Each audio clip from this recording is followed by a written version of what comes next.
with us. Let's start with the schedule of the Foreign Minister Sergei Lavrov. On July 28th, Foreign Minister will participate in the work of the 11th All-Russian Youth Educational Forum, the Territory of Purposes. It takes place every year on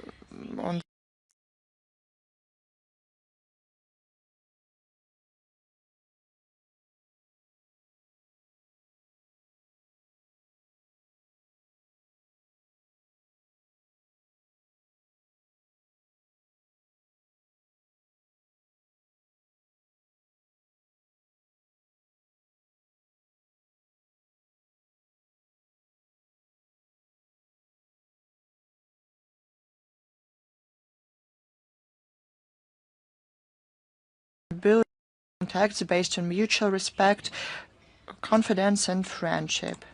I think that it will be broadcasted online. If we agree on this, of course, it will be available on the sources and our official accounts in the networks. Let's talk about the relevant agenda and the situation around Ukraine. The Kyiv regime continues terror attacks against civilians and civil infrastructures of Russia over the week. 127 people were affected, 7 were wounded, 127 people were affected, 7 were wounded, 111 underage. The Belgrade region on July 16th, Ukrainian drone hit a private house in the village of Smorodina, killing 1 woman. In the village of Novostroyevka-Pierve, a drone attacked a harvester. A woman in the village of Novostroyevka-Pierve, a drone attacked a harvester. The driver was wounded. In the village of Prisipilovka, Novotalzhanka, drone attacked 3 people, leaving them wounded. On July 17th through 20th, leaving 1 people killed, 6 wounded. On July the 20th, in the village of Shebekino, a drone attacked 2 people. In the village of Togobivka, 1 woman was wounded. On July 22nd, Ukrainian shell destroyed a house in the village of Velikpinkovka, the Bryansk region. On July 22nd, kamikaze drones attacked civilian vehicle in the village of Borovnichi. 2 people were wounded. The Voronezh region at night of people were wounded. The Voronezh region at night of July 17th, Ukrainian drone debris left 4 people wounded, including 3 underage. The TPR on July 16th was attacked. 6 civilians were wounded, including a 10-year-old child. In the village of Krasny Partizan, 1 woman was killed, 2 people were wounded. In Gorlovka, 1 man was wounded following the shelling, following the detonation of explosive. In the Volkhovanka district, 1 person was wounded. On July the 20th, a drone wounded 1 woman in Donetsk. On July the 21st, a drone attacked a passenger bus on July the 21st, a drone attacked a passenger bus in Gorlovka. The driver was wounded in the Zaporozhye region. On the night of July 18th, the Ukrainian drones wounded. On July 21st, in Berdyansk, drone debris fell on the church of the kindergarten. No children was wounded, fortunately. The Kursk region on July the 18th, the Ukrainian drone wounded, fortunately. The Kursk region on July the 18th, the Ukrainian drone attacked a civil vehicle in the village of Glushkovo, leaving a 57-year-old woman wounded. On July 19th and 20th, drone attacked in the villages of Limakino and wounded. These people are 20, 22 and 30 years old. On July 22nd, a gas station was attacked and A motor driver was wounded in the village of Viktorovka during the agricultural works. A truck hit an explosive.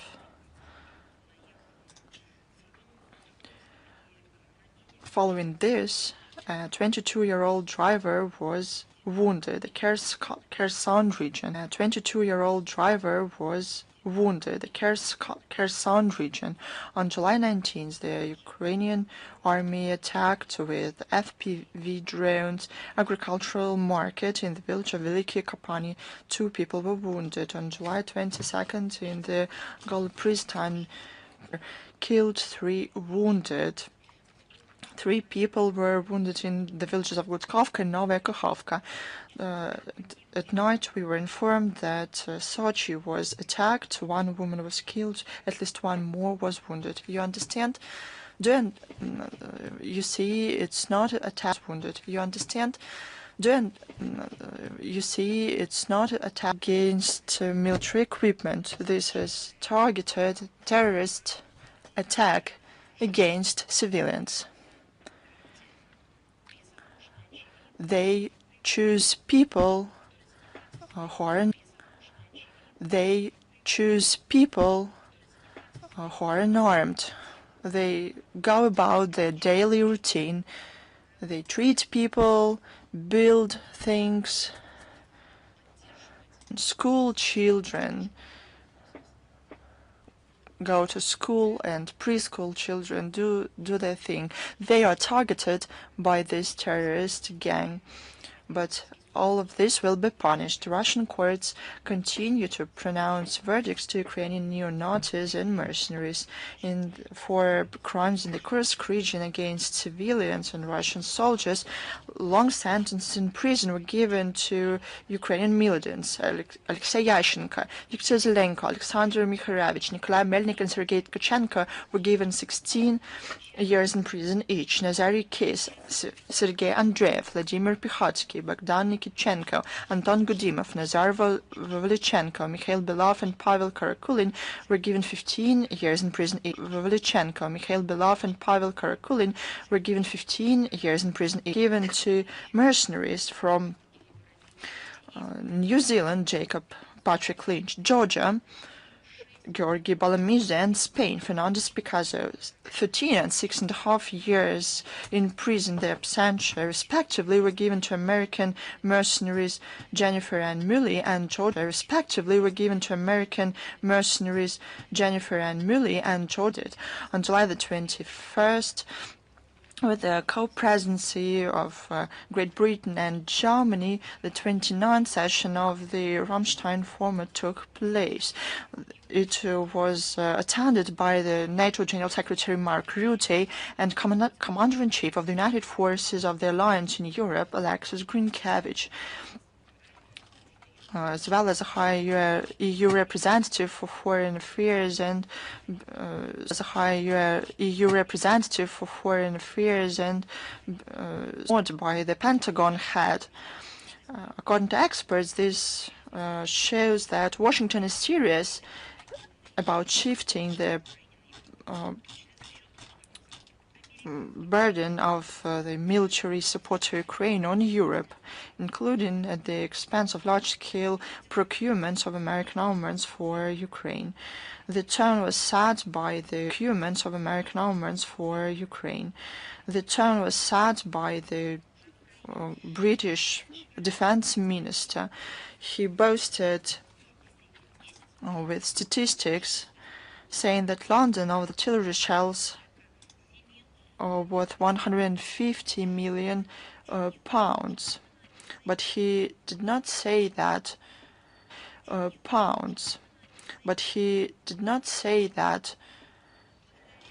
these armaments were used. Children are affected, the very children who are traditionally caused the feeling of pity, at least in words, in London. The photos of these people used by the British diplomats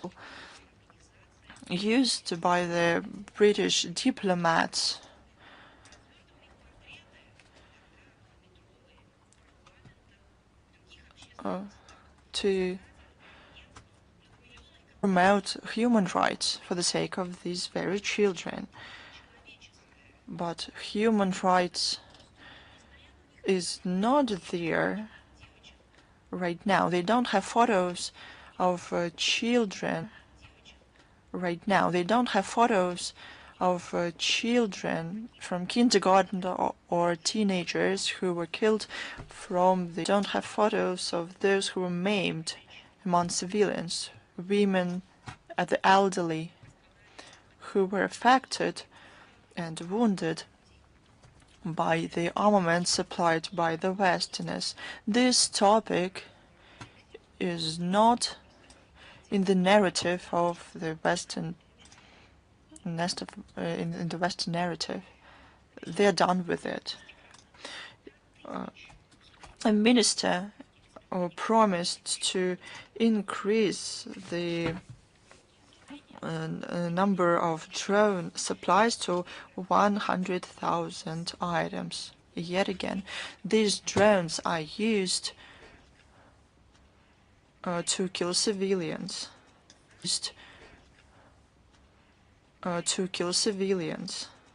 They campaign to rearm Ukraine,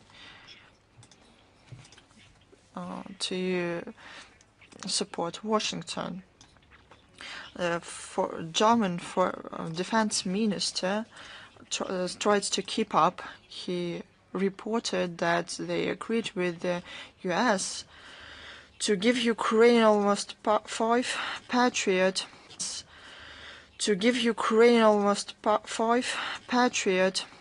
defense systems. And he also said that Berlin wants to supply more armaments to Kiev. No one mentioned how many people in Ukraine and soldiers, they put the uniform on and were killed. They don't put the uniform on and were killed. They don't increase the arms supplies by some kind of items.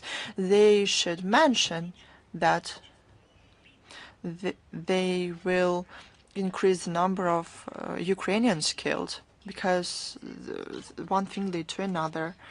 The Ukrainian regime got the most of this get-together to receive more military support.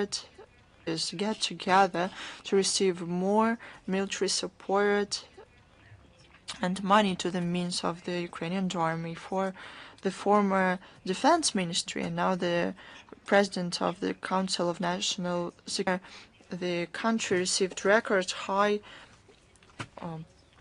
support worth $43 billion. This money could have been used to make Ukraine really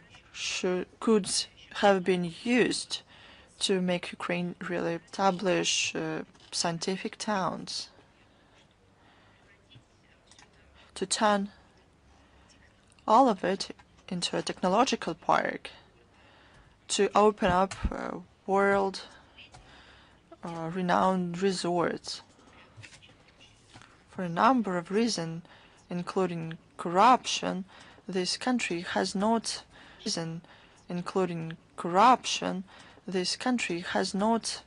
been developed on these tracks. But the fate of the support or investments, but to become a tool in the Western hands.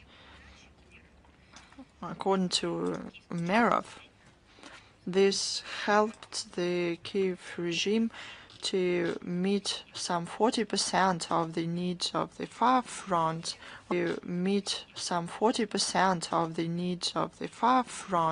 on their own, because they ostensibly invested over the last 2 years base of the country. However, the new defense minister said that this money is not enough.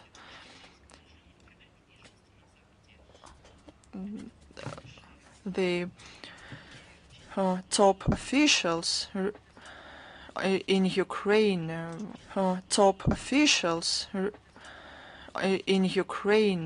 be reported as well. Maybe these flows could track of these flows could be useful as well. That's why they always need more money. According to Shmigal, to cover the deficit in 2025, they need at least $6 billion deficit in 2025. They need at least $6 billion to be provided by the Europeans. He said that he argued that this yet again money injection will help Kiev to create more drones and to procure long-range missiles to hold the far front and to strike deeper into Russia. The line-less performance front and to strike deeper into Russia. The line-less performance was drawn by Zelensky. He, with a straight face, said that the US should Brussels wants to attract this money from out of budget sources. Who will this money end up with?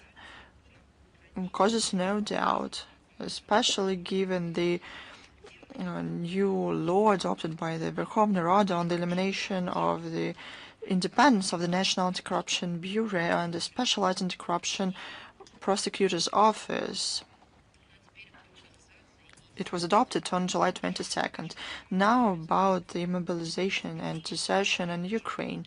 While pumping Ukraine with armaments, its Western sponsors want to make this mobilization even tougher.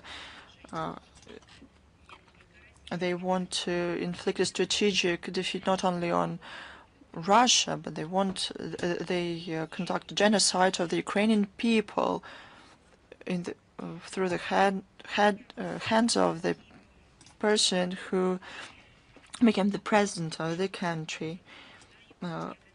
However, this people hunt does not bring the results the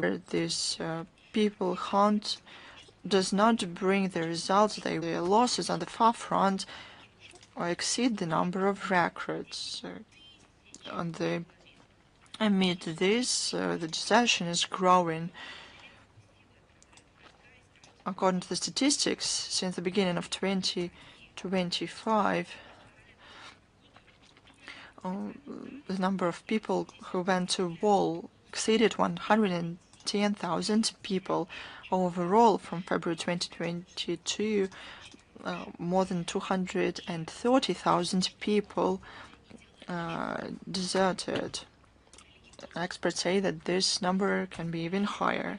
The Kiev regime wants to expedite the implementation of the law on the protection of the constitutional structure in the activities of religious organizations that came into force in September 2024. It provides for the state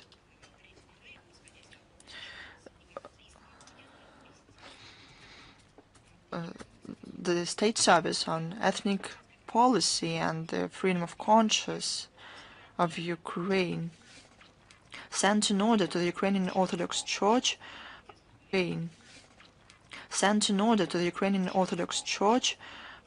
the violations of the legislation on freedom of conscience and religious organization. But what is this? It even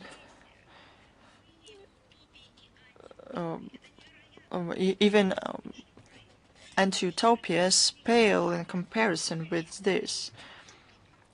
As the reason for this, as the service stated, is the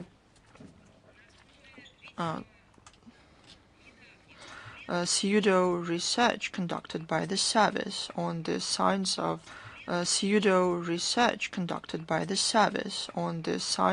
the affiliation of the Kiev Metropolitan of the Ukrainian Orthodox Church with the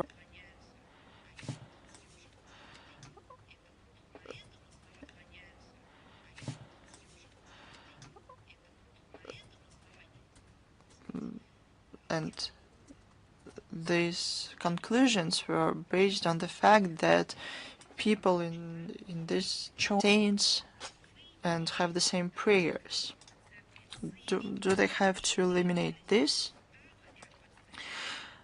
They wanted the Ukrainian Orthodox Church to withdraw from the Russian Orthodox Church, and all the priests of the Ukrainian Orthodox Church should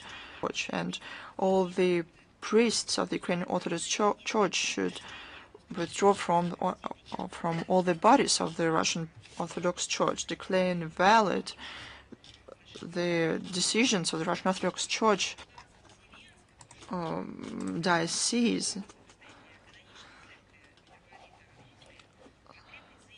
Metropolitan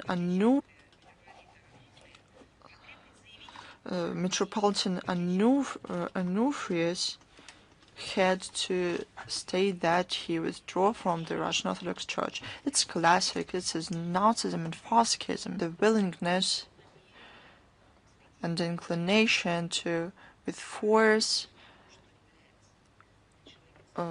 people to abandon the saint things.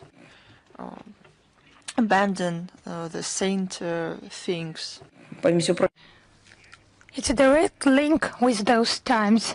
So, just unreal to rewrite the charter of the Ukrainian Orthodox Church, to rewrite the charter of the Russian Orthodox Church. They proposed that, and the decisions of other Orthodox authorities.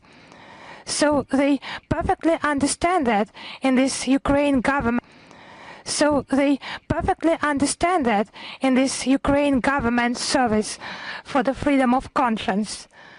Actually, the attitude is very tough. They are provided a lot of money, and they are an instrument of destruction of orthodoxy on the territory of Ukraine, of the destructionists. For the freedom of conscience, they will proceed until the end and go to court in order to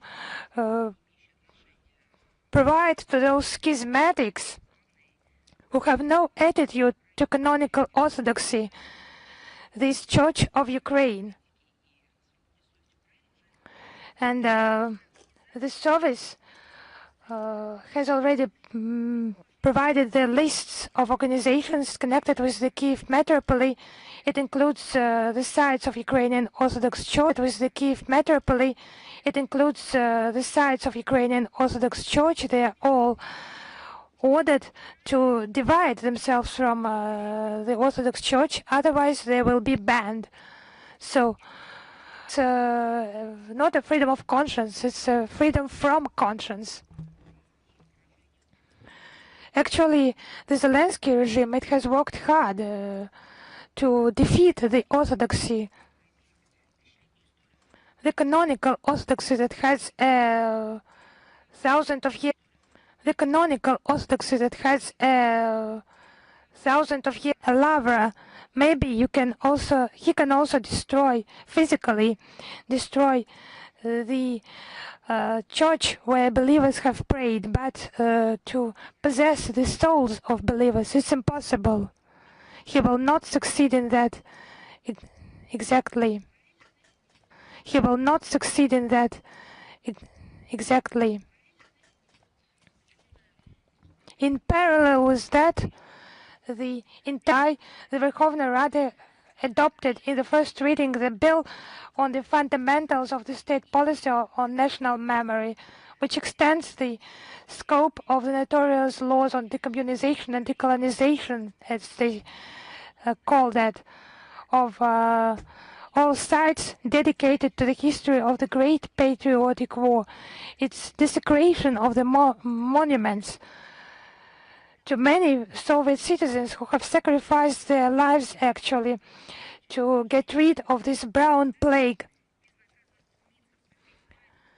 This legislative initiative will allow neo-Banderites to mock, to desecrate the memorials connected with the Great Patriotic War, the memorials connected with the the Great Patriotic War to destroy memorials to Red Army fighters and their gravestones.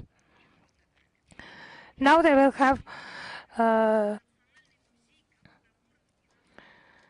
so-called National Museum of Holodomor and Genocide has been included as such visiting sites for delegation and has been included as such visiting sites for delegation and memorial to the Heavenly Hundred. It has no attitude to fighting Nazism. They will just conceal that with some papers.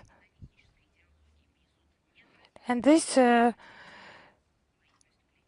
human-hating ideology will certainly be held responsible, and the feet of the Soviet people will be passed by the Ukrainian citizens from generation to generation. One more cultural front fighting. It's the Kiev regime combating the Russian language.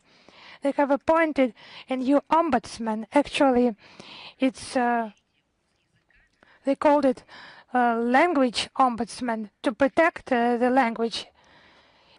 Language ombudsman to protect the language. In common language, you can call her expression Führer. It is a philologist and folklorist, Elena Ivanovskaya. Any odious statements, but the current Madam Ivanovskaya, she just outdid him. At first, she requested to take the Russian. At first, she requested to take the Russian language away. Just think about it. The Constitution of Ukraine guarantees, as it said, the free development, use, and the protection of Russian and other languages of national minorities on the territory of Ukraine. The violation of their own obligations in human rights is just obvious. They are not allowed to study media material. Obvious. They are not allowed to study media materials, to read books, to watch TV, to study scientific communication in unofficial situations, but I do not know how they will control in which language people think. I expect that there will be another pseudo-law written about that in Ukraine. Actually, the Ministry of Justice has made an advertisement video where the employees demonstrated phones with a photograph of the minister in them, but the interface in the phones of those officials, that was a Russian language interface, as it has turned out. It's just violent. It's just the change of the language. It's just violent. It's just the change of the language. Nazis target the Hungarian, the Polish languages, because the language diversity is viewed by them as an obstacle to building a mono-ethnical state, where there is a place only for one people, one language, one faith, and so on. And it's just not naturally developing, but violently formed, naturally developing, but violently formed, and testify about the relevance of the special military operation, and all its targets will be achieved, as the Russian government has repeatedly stated. We have also drawn attention to a statement by the Romanian Ministry of Defense about the violation of Romanian airspace by Ukrainian military aircraft, allegedly for. It's just some mild signals. It's just normal. It was their allies that have arrived, and allegedly it was no threat to life and security, but it's in contrast with hysterical reaction by Bucharest, when it just when they just mentioned many times the issue of debris from Russian UAVs who allegedly ended up on their territory. In region, it was received from the French around half a year ago. As for the Ukrainian military aircraft forces using the country's airspace, it's in the logic of the official Bucharest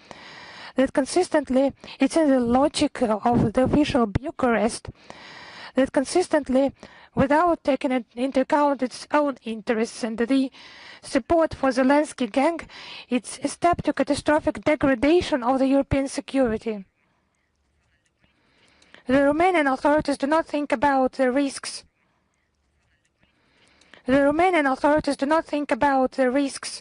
And ignore the demand for someone else's fighting aircrafts in the sky, and ignore them.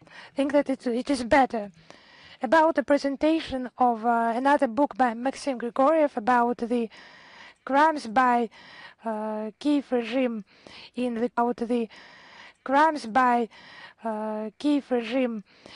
Kursk region and the Donetsk People's Republic. The International Public Tribunal on Crimes of Ukrainian Neo-Nazis. It's literature that is very difficult to read. It's about the beastly crimes of the Kiev regime, but you need to know about that. Of the decision to conduct a special military operation, and it's our common task to do our best for all the guilty in those atrocities to be duly punished. Those crimes by the Kiev regime have no statute of limitations, and we will continue to tell about them. The links for accreditation will be posted in the version of the Today briefing, and the materials on the outcome of this event. They will be available on our resources.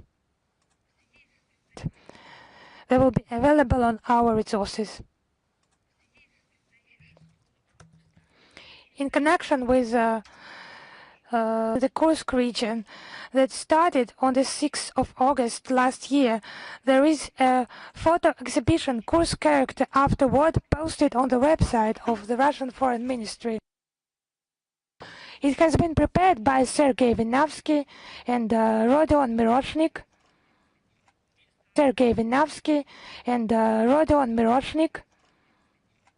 Participated in the preparation. The Rostov region Legislative Assembly is the first project telling about events on the territory of the Kursk region in 2024-2025. The exhibition will present materials by Russian photographers Sergei Vinavsky, Ekaterina Zatalokina, Danila Dmitrukov, and Anna Dolgorova.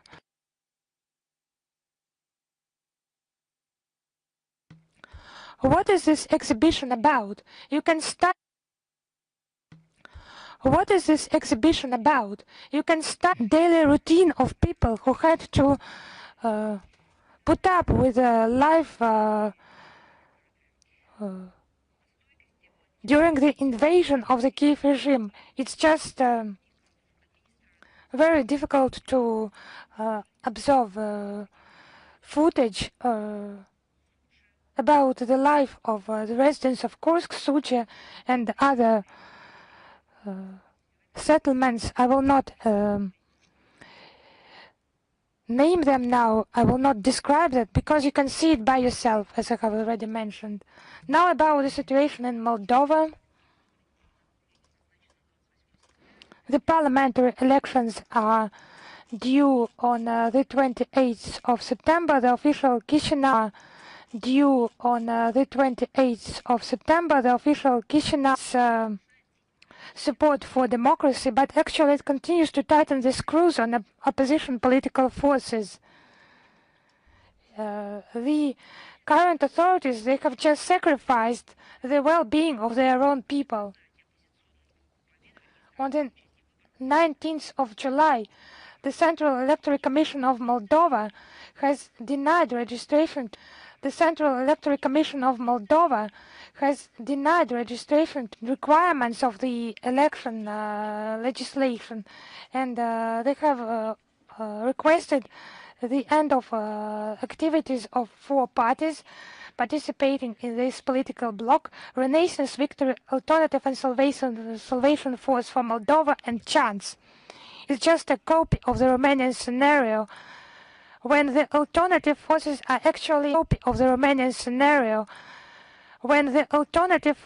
actually banned, actually cancelled. In Moldova itself, they call this step a political beating and trampling of political competitors into the ground. The Chisinau regime is just doing.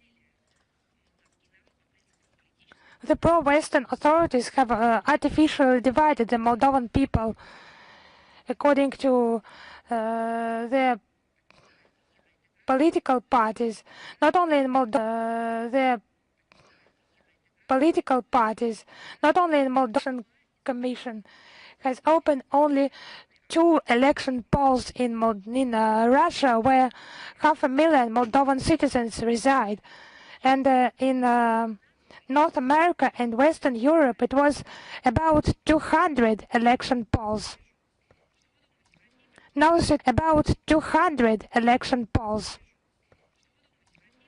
situation is repeating. On the 15th of July, added its proposal on election polls abroad. So in Russia there were just queues, many people standing in queues trying to get to those election polls. Have they taken that into account? No, they just proposed to open only 2 election polls in Moscow, in Italy.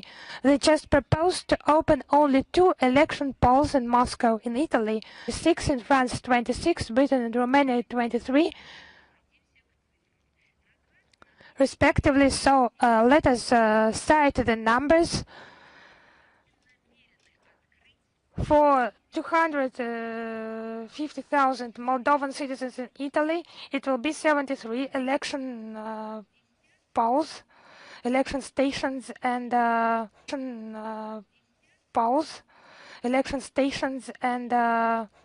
for 350,000 Moldovan citizens in Russia, it will be just several election stations.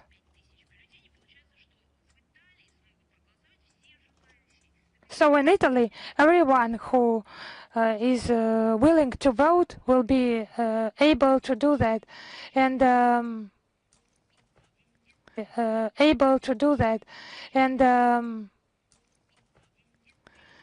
in Russia it will be only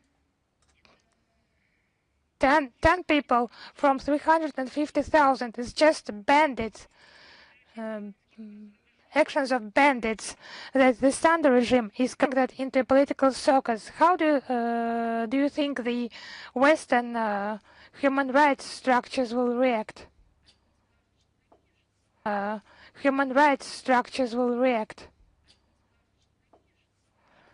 For this number, disproportionate number of election stations. So actually they will mention the violations, but there is no justice here. Because initially it's just the violations that make the outcome on the legitimacy, transparency. Those statements are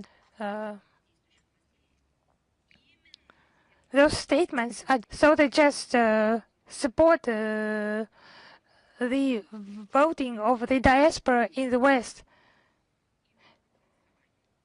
It's just using technical means in order to influence the outcome of the elections.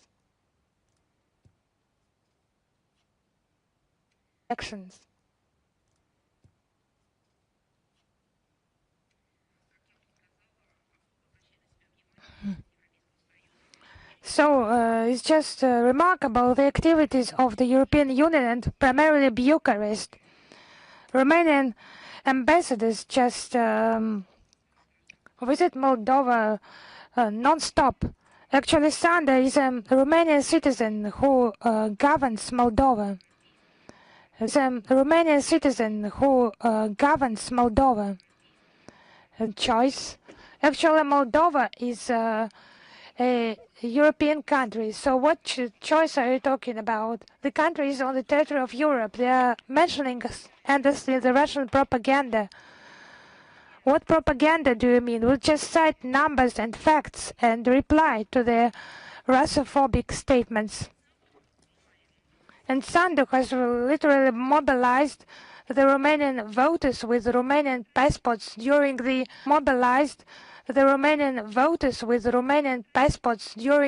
Romania.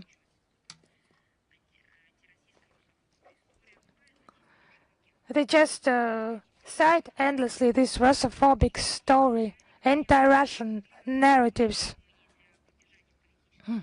and pro-Russian influence allegedly used in Romania to support the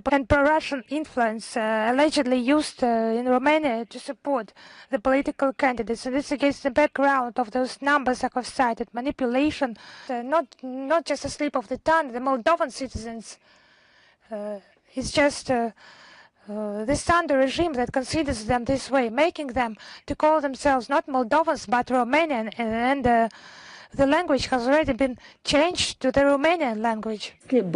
All this could be changed to the Romanian language. All this could be overturned if people could express their point of view in the media, but in the Moldovan media is left without all Russian-speaking media, and the regime Sandu affected one way or another all leaders of patriotic forces supporting the development, support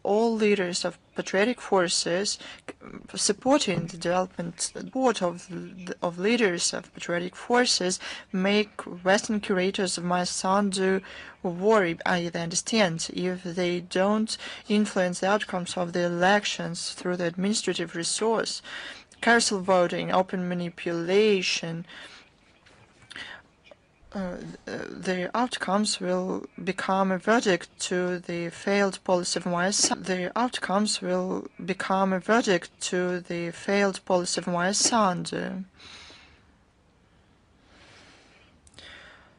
What the West does directly, Romania through the Romanian leadership,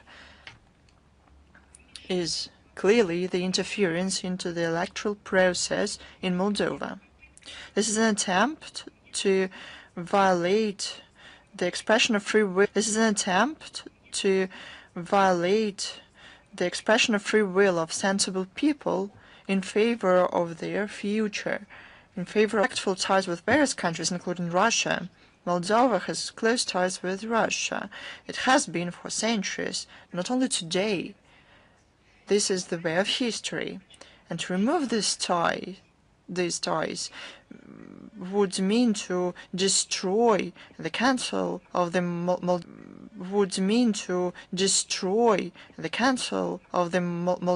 people in the way it has been shaped, to rewrite it. At the same time, the attempt to reshape to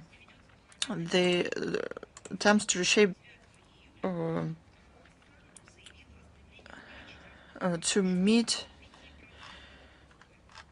the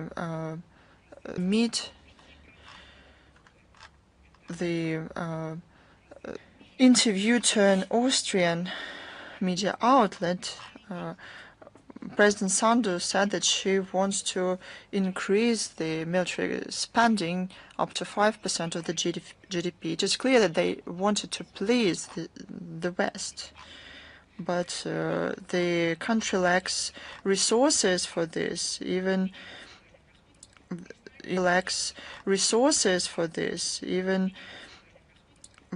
in the strategy of national defense for 2024-2034 provides for the increase of military spendings only up to 1% of the GDP. But in July, participating in the multinational NATO exercises, On August 4th through 18th, in training centers of the on August 4th through 18th, in training centers of the National Exercises Faisul 2025, together with Romanian and American soldiers. We see that they continue historical revisionism and glorification of Nazi criminals. On July 19th, under the flag of the EU in the village of Dushmani, Glodiani region, another cemetery of the so-called Romanian heroes was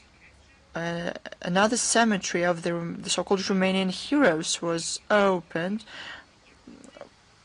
for ostensibly a crusade against the Bolsheviks, end of quote. This is an extreme cynicism and an insult to the memory of those people who liberated Moldova from the Brown Plague during the Great Patriotic War.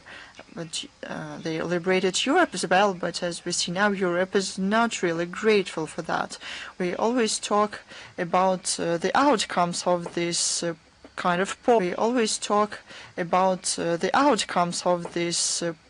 of entity, polarization of society, and undermined internal political stability. People in Moldova see this, and they don't believe what they are told about the EU and NATO, that the convergence with the structure.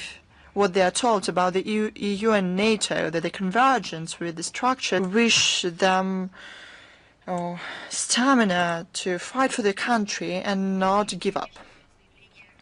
This is the NATO statement on July 18th and about ostensible involvement of Russia to cyber attacks. It's fake, of course, and politically motivated on top of it.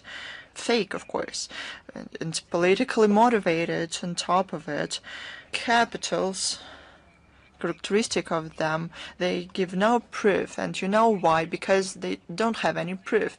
Because if they had any, they would show them. Very revealing. We see the words of the CIA and Director of National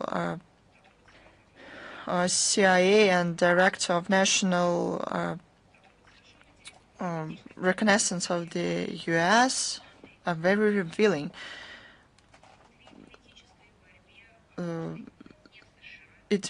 They said that the Obama administration elections, and it started the endless flow of lies, and Russia was accused of any kind of cyber attack since then. We would like to remind the West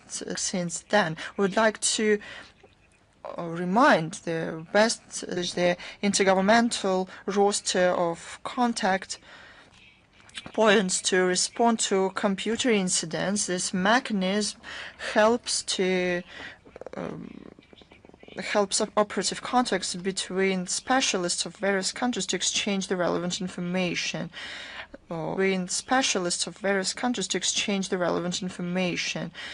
Over the existence of the roster, we did not receive any of cyber attacks. That is it. This is one more proof of what these allegations are really worth.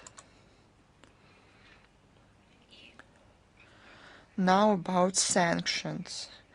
You know that the sanctions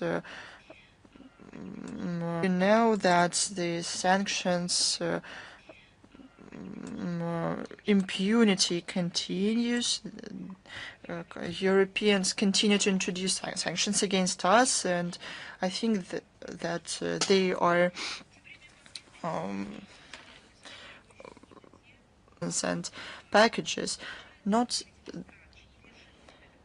people in the countries whose regimes came up with this suffer the most. One of the most affected countries is Germany, according to the local experts. Their production capabilities realized. The automobile, metallurgy, chemical industries are on the verge of deindustrialization. People verge of deindustrialization. People seriously save and as well as to decrease their personnel.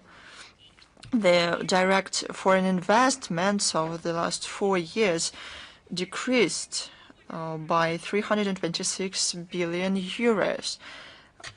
Germany introduces sanctions, but they face the recession. Finland, they face the recession. Finland, who is usually closely cooperated with the Russian companies, has found in 2024.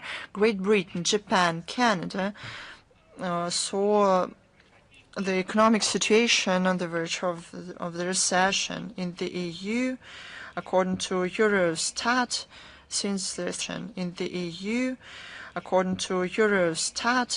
since the sanctions were introduced against Russia, the EU paid more for gas by almost 200 billion euros. Provoked more burden on state budgets. This exacerbated the situation in such countries like Greece, Italy, France. Debt for many years exceeded 100% of the GDP. This means bankruptcy. That's what we read in the student books. The energy crisis and poorly thought through policy of decarbonization may turn into deindustrialization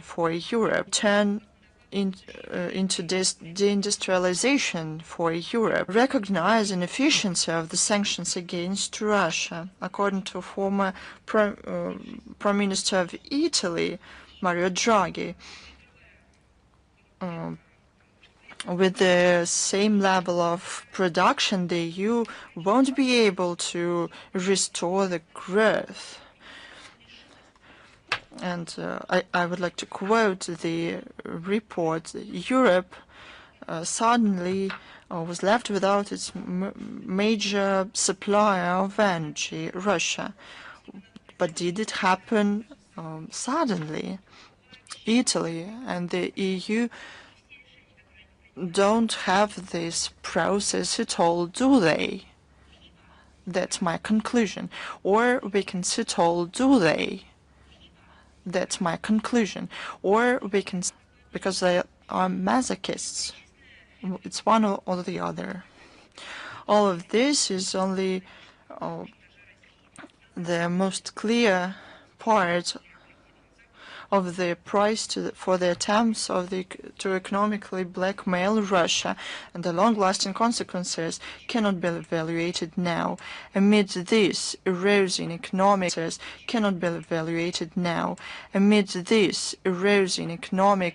indicators of the EU, strategic review.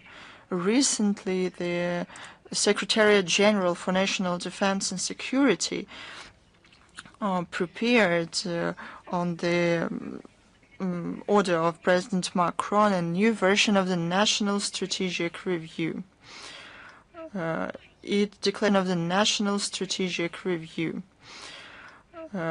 It declared who in Russia threatened France or how Russia threatened France is unclear.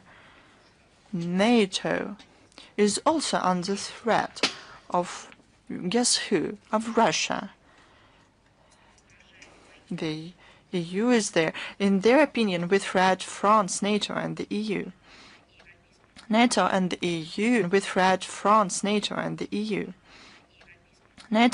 EU to prepare for, I quote, war of high intensity with the Russian Federation. This is an anti-Russian manifestation. I cannot call this document anything other than that. It was not surprising for us, of course. It enshrined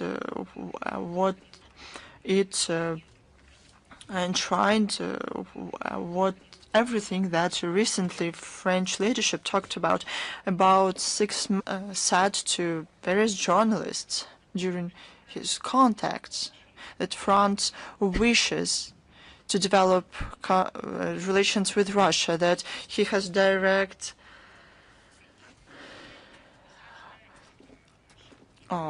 orders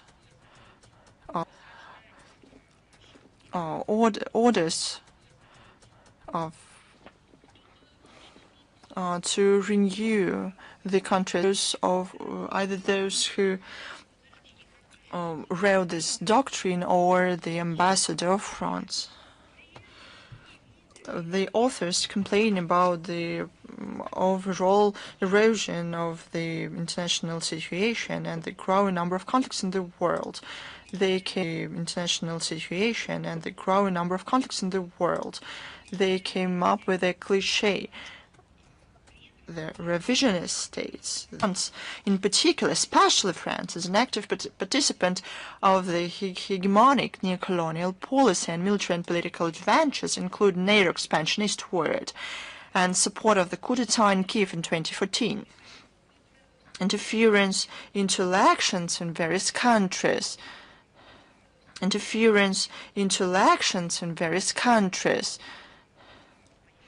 Overturning of legally, they pretend as if they don't recognize the consequences of their own actions.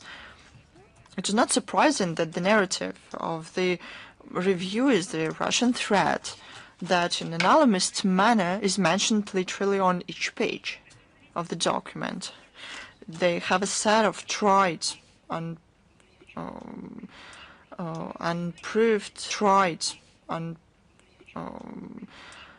unproved accusations against Moscow and aggressive and undermining activities on land, in the sky, in the Pacific region. This begs the question, what did you use so you came up with this? The fantasy of the experts of the Secretary General has no limits. You understand very well that the crisis around Ukraine is presented in a very biased way. And the escalation were not mentioned there. The authors complain about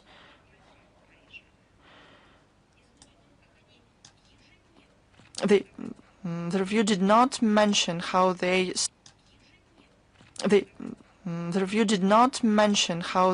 escalate the station at maximum.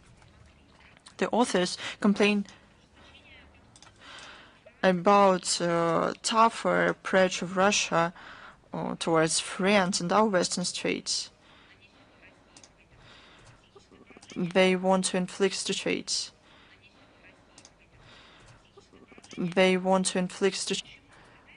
For an unknown reason are strengthening our defense capabilities, but we respond to their own perennial aggressive policy, not a public policy,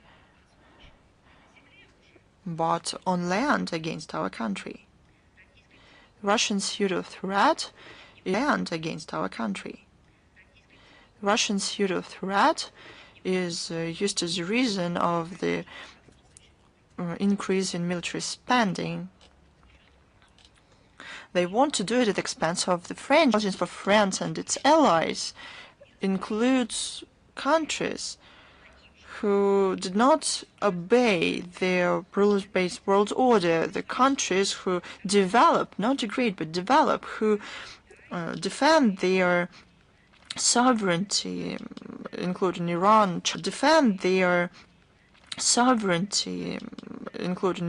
China, North Korea, were seriously concerned how deliberate this document and even unavoidability of Russia's attack against the EU and NATO until 2030.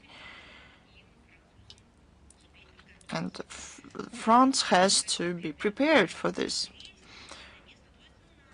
France has to be prepared for this. In deterrence of the potential Russian aggression, the central role belongs to NATO. Cure, for some reason, they bet on strengthening the European strategic autonomy with the leading role of France and its military and industrial base. But who do you want to be autonomous from? You just signed debts for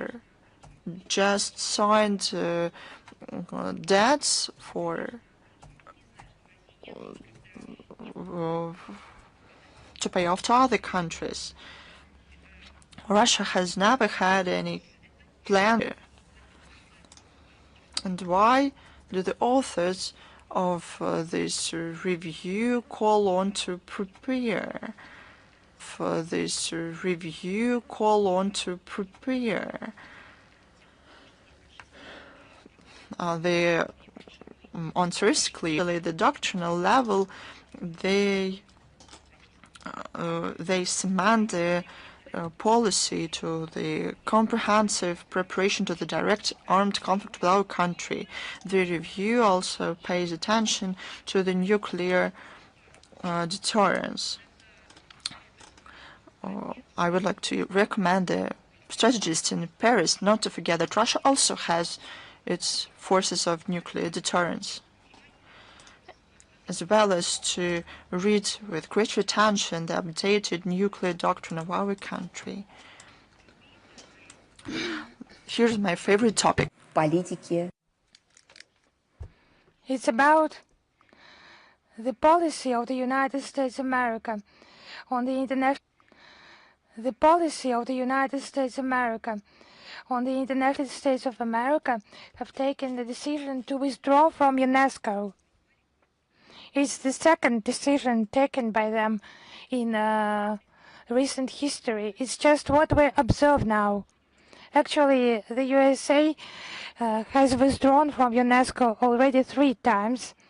According to the US, this organization does not respond to the national interests of the United States. Does not respond to the national interests of the United States of America by promoting the aggressive cultural and social agenda, so promoting conflicts. I think it has been the previous US administrations. They mentioned the pro-Palestinian background of UNESCO that has been unjustifiably focused on sustainable development issues. According to the Charter, the membership in the Organizations for the United States of America will end on the 31st of December 2026. Until that date, the Americans remain the members of this structure and have the full responsibilities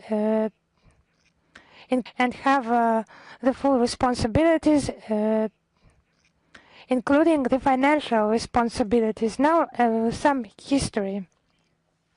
2 years ago, the UNESCO Director General, Madame Azoulay, the return of the United States of America to UNESCO, she just ardently welcomed the decision by the Biden administration. She just literally forced and done it in violation of the rules of procedure and doubts of a number of states. Taking into account the immense debt, it is $600 million for the United States. They were provided rights in the governing bodies of UNESCO. Our country repeatedly mentioned the unacceptability of such step. The Secretary General herself back then violated the rules of this structure, the operating procedures of the keeper, or not of some mythical traditions, but of the rules her organization is operating, on which the operation is based. But actually she made the entire mechanism to violate the rules. She made it violate the rules. Now she's being ready for the withdrawal of the United States of America. They should better have prepared for the entrance of the United States. And the predictability of the United States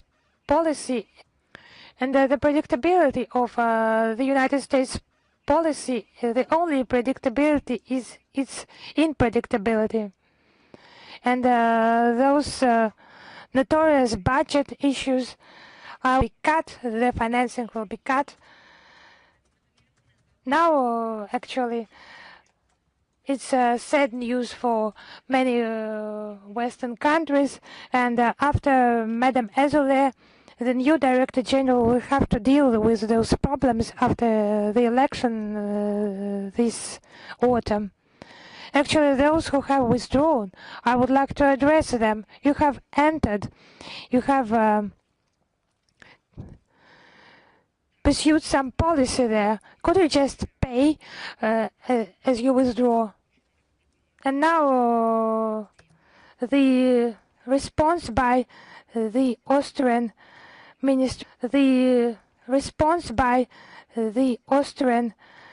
scale of the transit of weapons of the Western countries through the territory of Austria. Why is this strange? Because Austria is considered and declares its neutrality, declares itself as a neutral country. 3,474 cases of transit of foreign weapons. 3,474 cases of transit of foreign weapons. Many have been done by NATO forces. The US equipment has crossed the country 954 times. There have been 5,580 permissions for the aircraft to fly. And there has been land rail transit and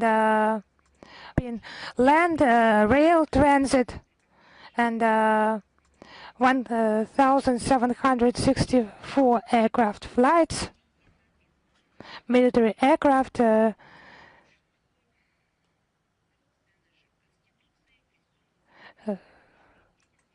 and they just violate the neutrality, the constitutional law of 1955. It's just empty words about neutral status, this transit. It's just impossible to make such statements about neutrality. So there is less and less common sense in Western countries. They are not obviously guided by common sense. They're guided by something else. They manipulate against the interests of Austrian people. They manipulate against the interests of Austrian people. Because more than 75% of the population support the maintaining of neutrality in its classical sense. The Austrian authorities can prove its neutrality to someone else in words.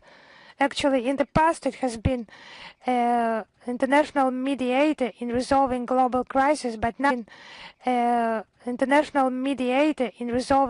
crisis, but now the concepts of Austria and neutrality are incompatible issues. On the 18th of July, the UN General Assembly adopted the resolution draft on key parameters of UN 80 initiative. It's a number of ideas unveiled by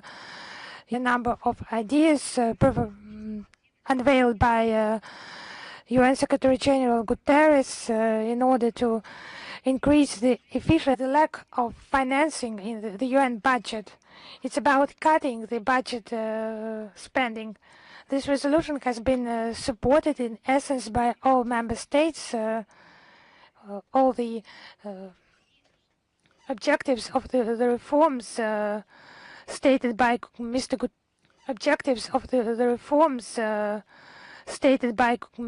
General Assembly has reaffirmed its central role, its inclusive and transparent nature. The resolution has determined such proposals to be justified, to be guided by the relevant procedures, and to avoid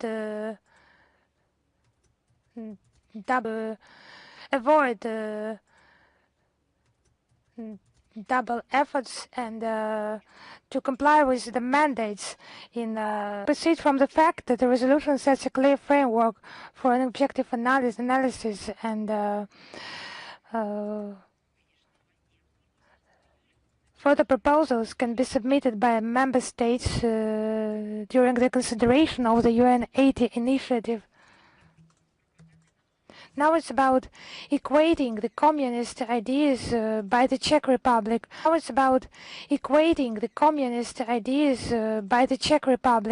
Equating them with Nazi propaganda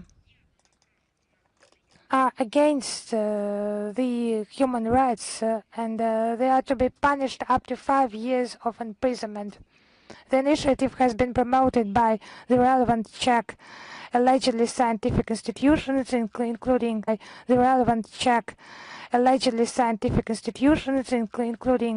the Institute for the Study of Totalitarian Regime, Memory Institute, Memory Museum, and platform of the so-called European Memory. Before it has been only for the Nazi propaganda, but actually it's such a relevant issue for them. The propaganda of the Communist Party in the Czech Republic and Moravia,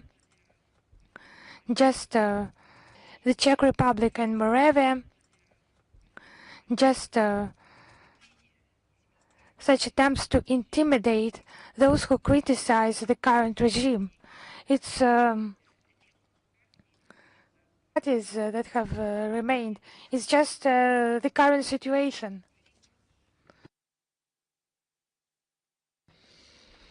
It's not just revanchism, but it's just the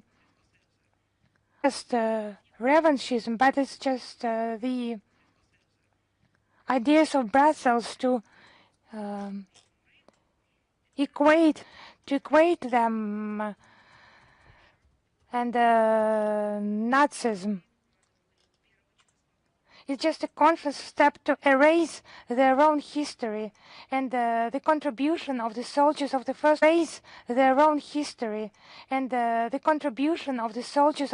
Czechoslovak Army Corps as part of the Red Army, their contribution to the defeat of the Nazis. They're just liberators of Czechoslovakia, and it's against those who take care of their memorials. Because the symbols of the Red Army, the army that has defeated Nazism, are under threat. We have repeatedly mentioned the issues of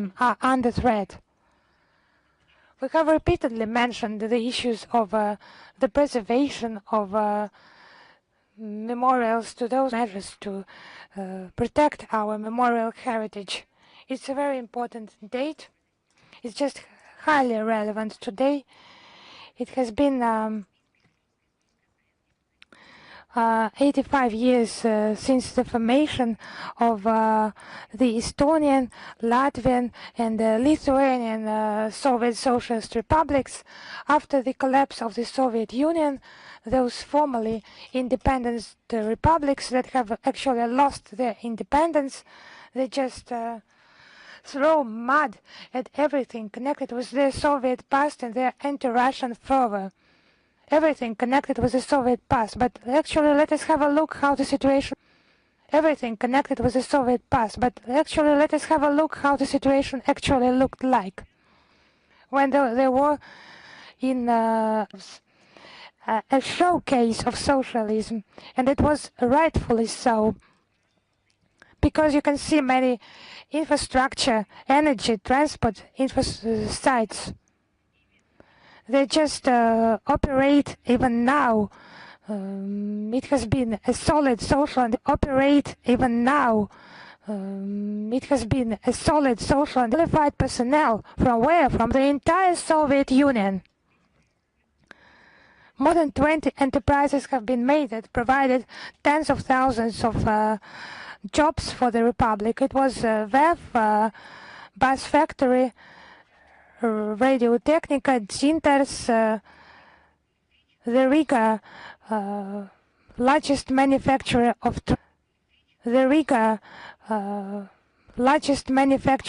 trams, suburban electric trains and diesel trains. Different plants have been constructed in Estonia, machine building, electric technical plants in Tallinn, the first gas shale plant in Kolayerva in the world. It has been a considerable level. It has been a considerable level of agriculture in comparison with other Soviet Socialist Republic. The Lithuanian Soviet 3.5 times more than the average level in the USSR. In 1965, the volume of production exceeded 15 times the pre-war level. Exceeded 15 times the pre-war level. Was also considerable. In 1940, it was 600 scientists in Lithuania and 6,000 students. In 1973, it was more than 10,000 scientists and 43,000 students in Lithuania. The Riga Polytechnical Institute was one of the best in the Soviet Union for the preparation of the engineer personnel.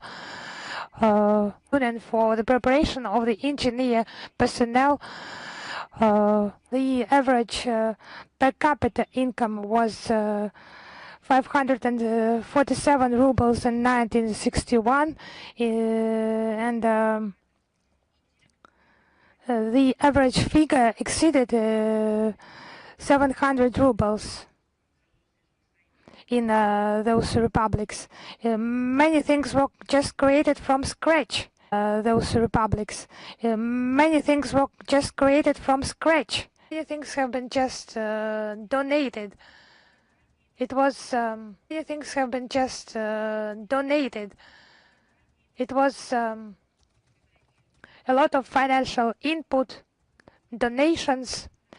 Threw off the shackles of Soviet occupations. They are today at the backseat of Europe.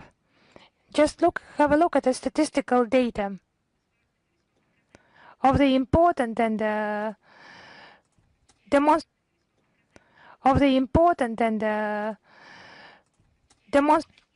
current statistics in demography is just shocking. The number of population in Latvia during its so-called independence decreased. How do you think it decreased? Decreased by a third, exactly 33%. It used to be 1.8 million people in 1990. It used to be 1.8 million people in 1990. No, now it is 1.8 million people, and 99 in Lithuania, also by a third, 32%. Now it is 2.5 million people. In 1990, it used to be 3.7 million people. In Estonia, decreased by 17%. Now it is 1.3 million people. In 1990, it used to be 1.57 million people. So, I have, of course, I cite that not for the first time I deal with this issue, but let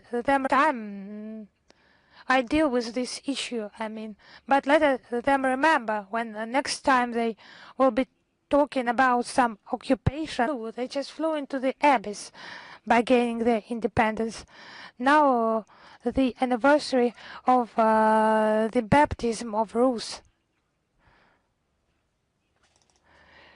This religion, the proclamation of the state religion, it took place in the year 988. It was done by the year 988. It was done by Saint Prince Vladimir. According to the chronicles, he began to baptize among the princes. The first baptism cases of baptism were in the year 957, the baptism of the Kiev Princess of Olga in 957, the baptism of the Kiev Princess of Olga adopted Christianity in the year 957. The scholar Dmitry Likachev mentioned this Christianity being in accordance with the interests of the country and bringing the more developed, more universal religion to Rus. And Saint Vladimir began to spiritually unite all. Saint Vladimir began to spiritually unite all the Slavic tribes. Of course, you can read about that in detail.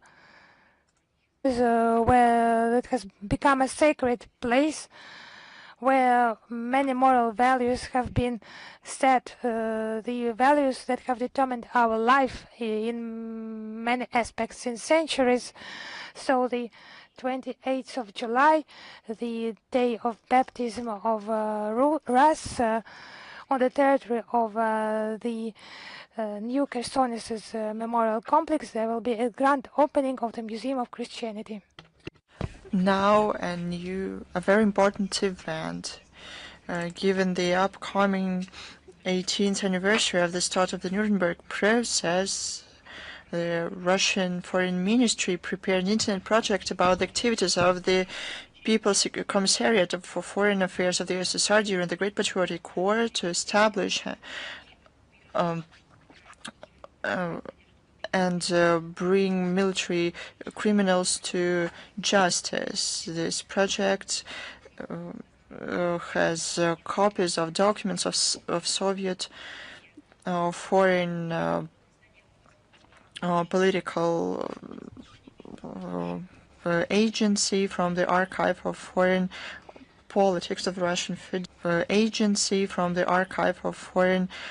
politics of the Russian Fed by the German invaders during Great Patriotic War is seen in a lot of documents, including telegrams, notes, and notas of the People's Commissar for Foreign Affairs, Molotov, including on the basis of trophy German documents showing outrageous actions of the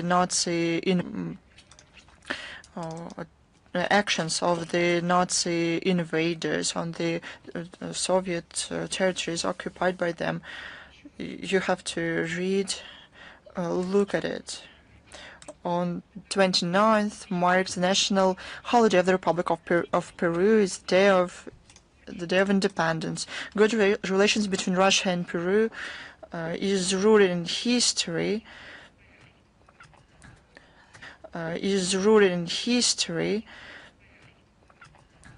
Official ties at the levels of embassies. Russians and Peruvians had similar trials and with dignity, characteristic of them, withstood all of the challenges. Peru is an important partner for Russia in Latin America.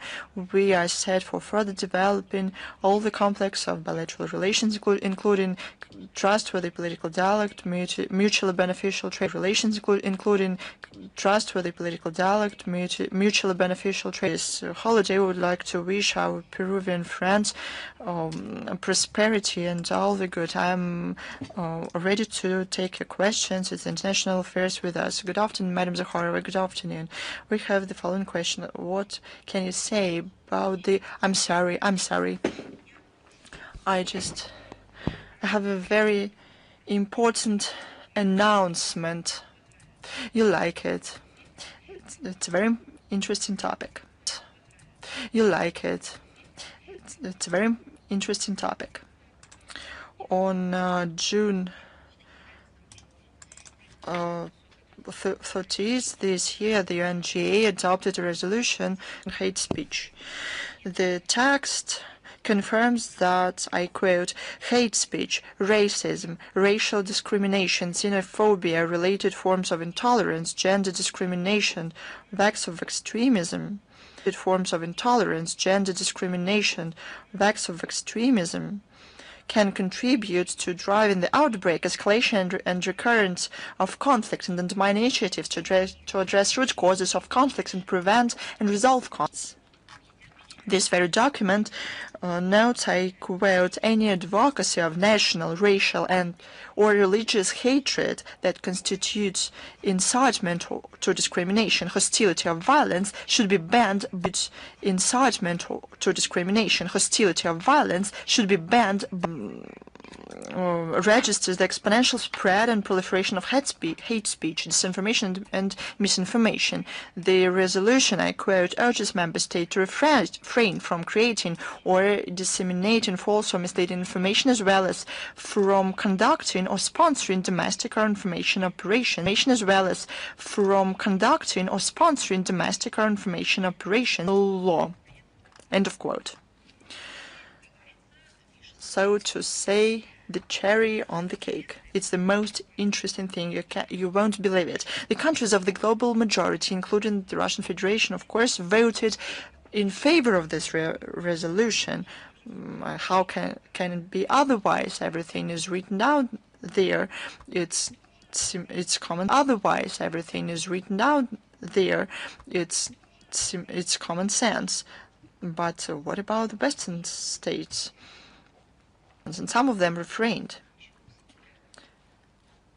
Isn't it something? This stance of the West is not a coincidence. It's a direct consequence of the ideology of the state policy of the regimes in those countries. Many countries of the ministry in social networks, we gave numerous Russophobe quotes of the Kiev regime representatives, as well as the representatives of the Western elites. What a thing. The global majority, because of common sense, because of morality, international law, legality, the ideas of good,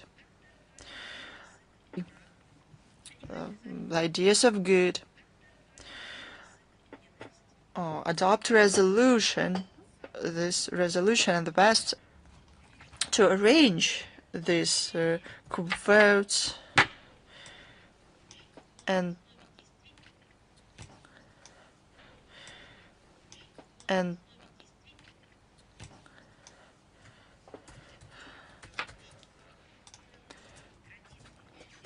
we launch on the website of the Foreign Ministry a specialized part with the examples of the use of hate speech against our countries and examples of we will provide you with the link in the text of today's briefing. We do this to show how the global majority aspires through words, through the steps, to counter the darkness, to the evil, and and this. I'm sorry, now I am ready to take your question. Thank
политическое решение. Да, с ФРГ поддерживаются двусторонние контакты по дипломатическим каналам. Мы открыты к политическим контактам со странами по их запросу, если в этом есть какое-то практическое зерно. А что мы слышим, вот, например? Sense, but what do we hear from Berlin? Chancellor Merz increase anti-Russian narratives, and it becomes more and more aggressive and hostile. We think that the policy that he chose to escalate relations with Russia, combined with the remilitarization of Germany, is a reason to worry for people in Germany, first of all. Thank you. Thanks to you, is Vestia with us. Good afternoon, Madam Zakharova. We have one question. Recently, the Western countries, and first of all, US, say that they are going to sign about a soon signing of the peace treaty between Azerbaijan and Armenia. Similar statements we hear from Brussels as well. What can you say about it? We told many times that Russia is interested in a stable, secure and prosperous South Caucasus. An important condition for this is the long-awaited reconciliation of Baku and Yerevan. And the country did a lot for this, with the personal facilitation of Russia and personally President of our country, Vladimir Putin, in 21 new stage of Armenia-Azerbaijani normalization started. A roadmap was worked out on all strategic direction. It includes a peaceful a peace treaty, the blocking of transport and economic communication in the region, the limitation and demarcation of state borders, development of contexts between the public society. Azerbaijan and Armenia prefer direct bilateral dialogue. We respect this choice. It is up to them to negotiate and to live next to each other, their neighbors. If they found a way for the direct dialogue, it's their decision. We still are prepared to facilitate our partners on all the range of issues. We were ready to give the platform for consultations, for signing a peace treaty and the establishment of state relations between Azerbaijan and Armenia, whether they needed help or not. We supported the negotiations between foreign ministers of the countries in Almaty in May 2024. We welcomed recent bilateral contacts at the highest level in Abu Dhabi on July the 10th. The signals from the Western countries should be interpreted differently. Theoretically, everything is good, but we have to see the essence, and the essence is the following: the information that we receive leave no doubt about the real motives of the West. And their good reasons cover their vested interests. They want to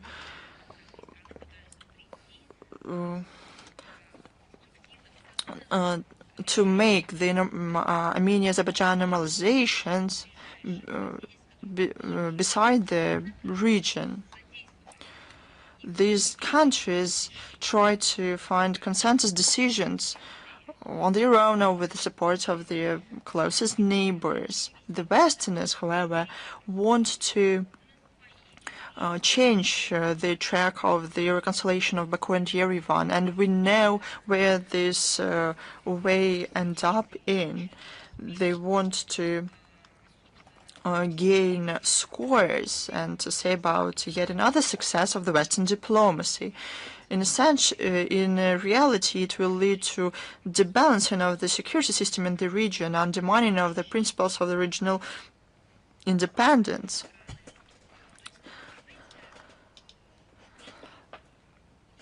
You see, there have never been any prerequisites so that those who earlier did not show themselves as a side who is capable to settle the situation. We see an attempt to interfere into deblocking the transport corridors in the region. The Americans say that they have a unique solution of settlement of the issue, but something beside the trilateral working group co-presidented by Vice President of Russia, Azerbaijan, and Armenia,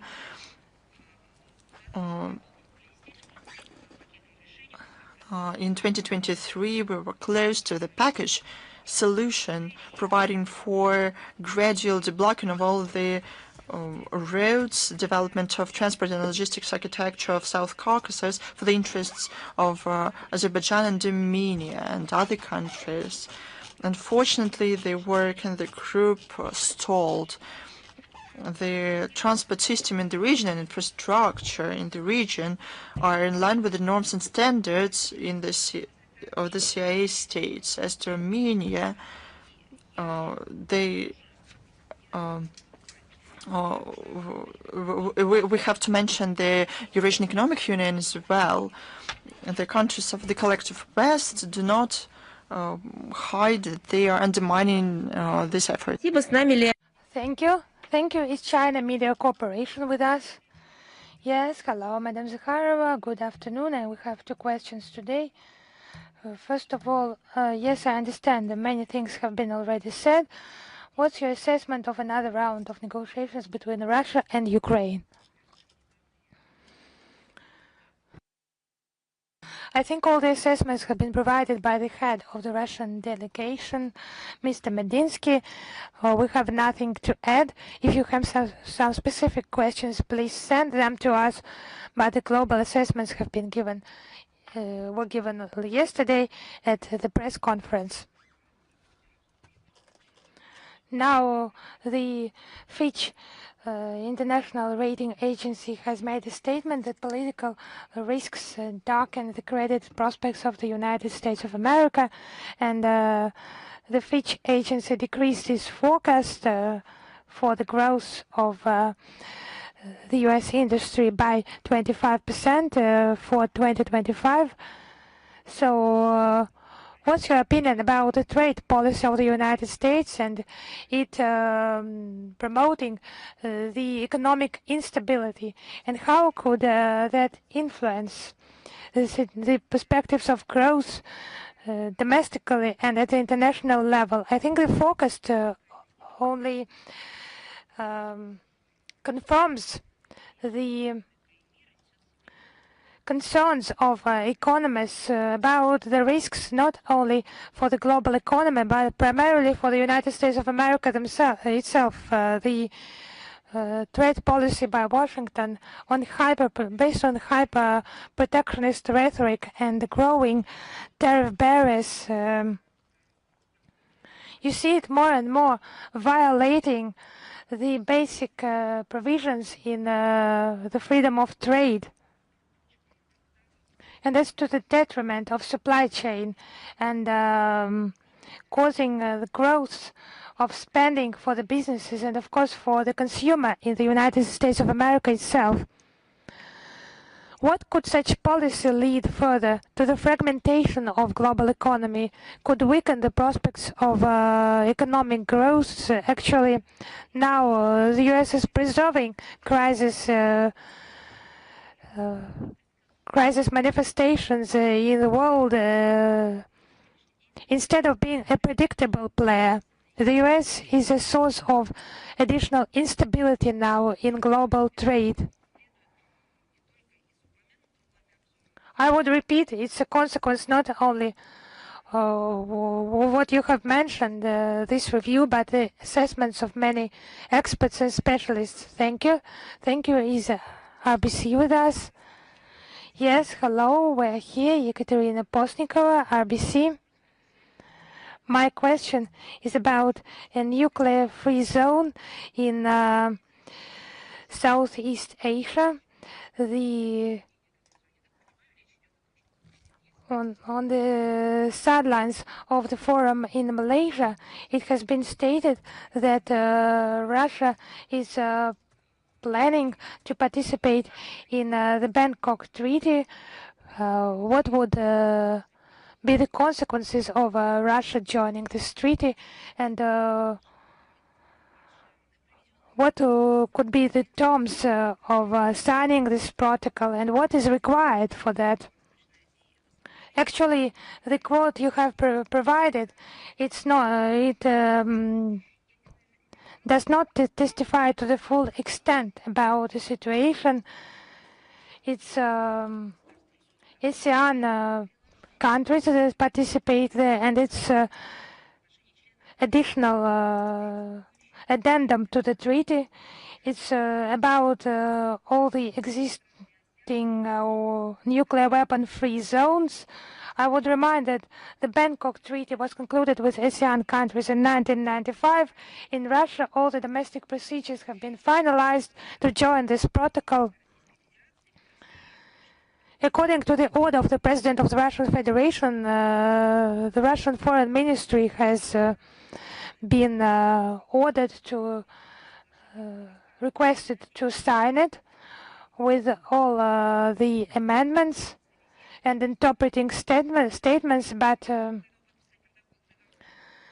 the Southeast Asia countries are just not ready to make this process official. We are ready to sign any time, but with our standard additions that are in accordance with the norms of international law and not affecting the interests of states.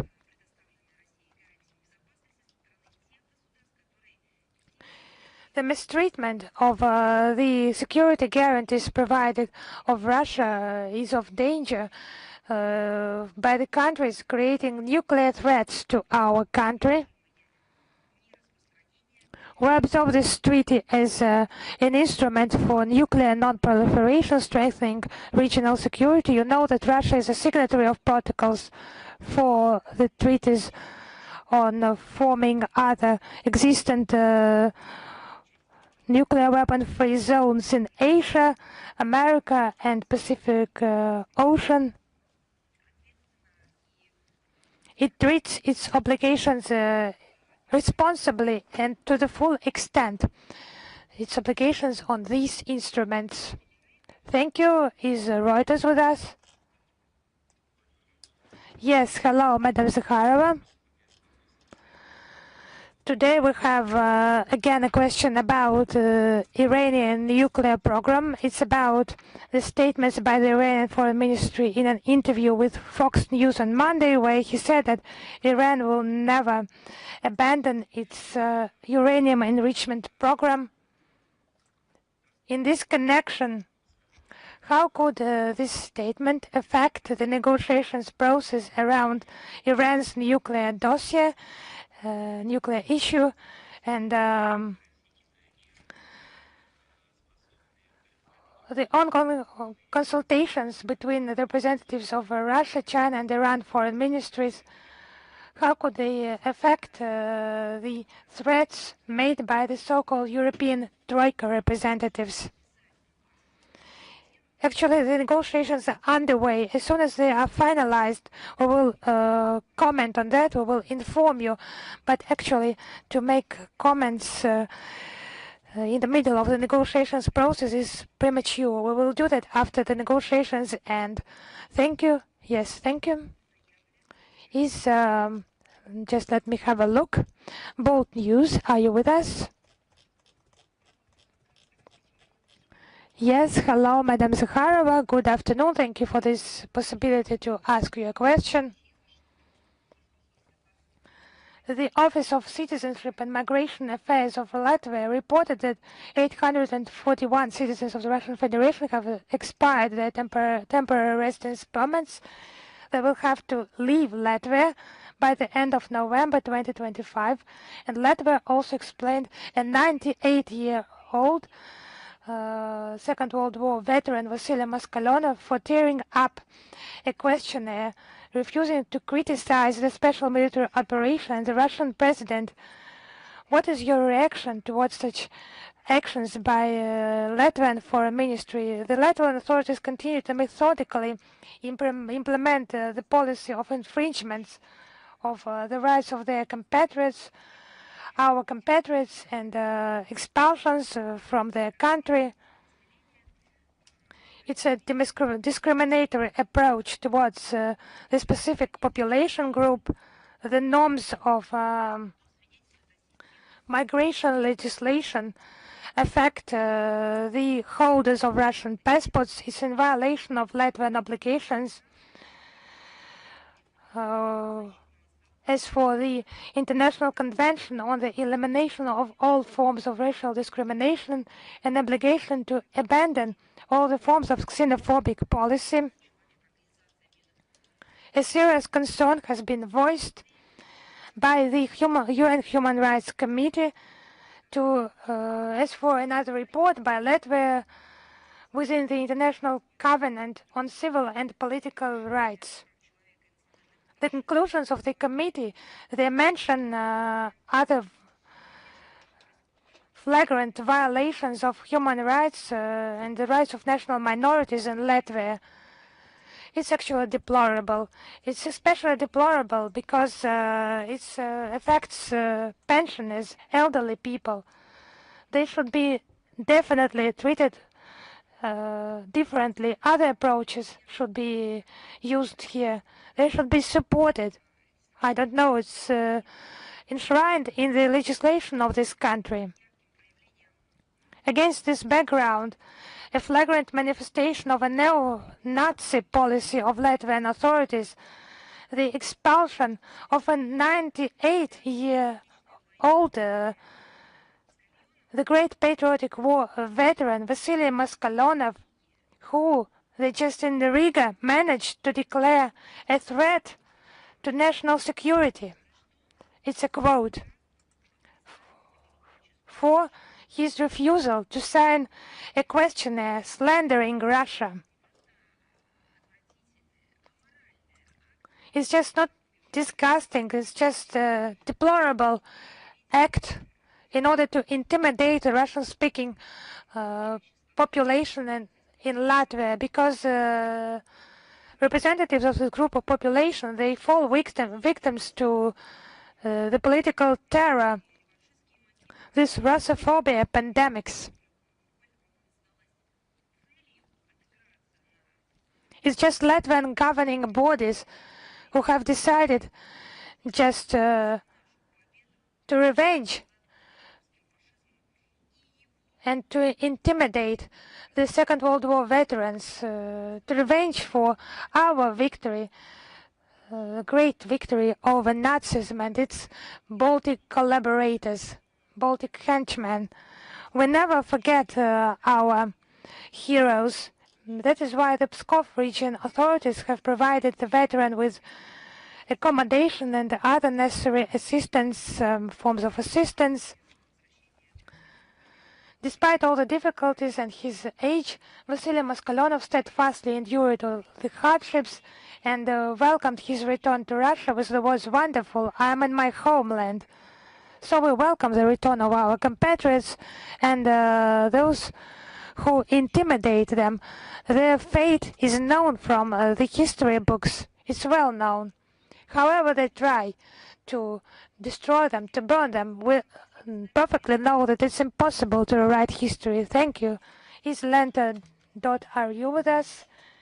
Yes, hello, Madam Zakharova. I would like to ask about Latvia's neighboring country, Poland. Actually, it addressed the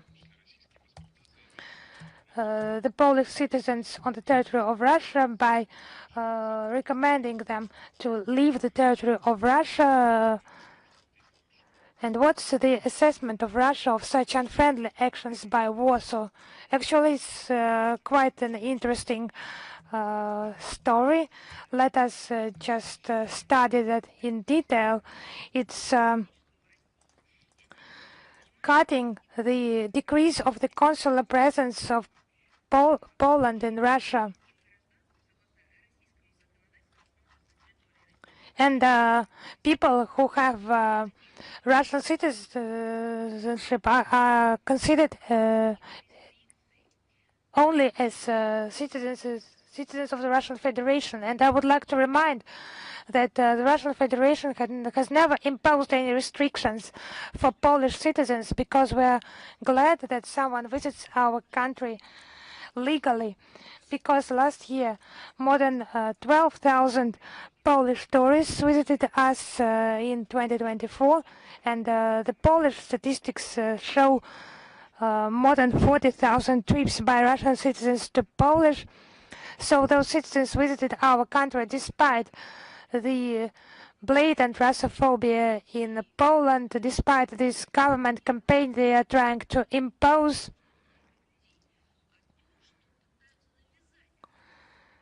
It's just trying to impose it to the Poles as a national idea.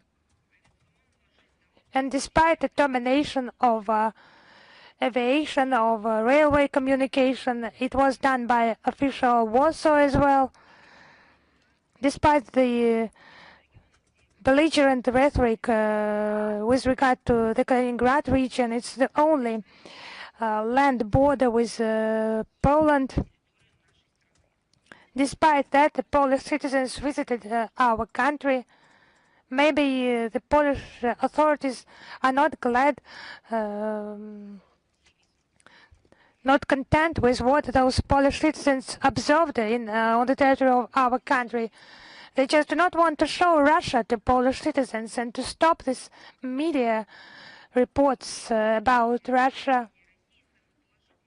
Those citizens who have positively assessed their visits to Russia, this friendly country, and lack of some aggressive phobias. In order to stop that, the Polish authorities just invented those new myths. I'm just interested who developed them. Now they just cut the Polish consular presence. So whose initiative was that?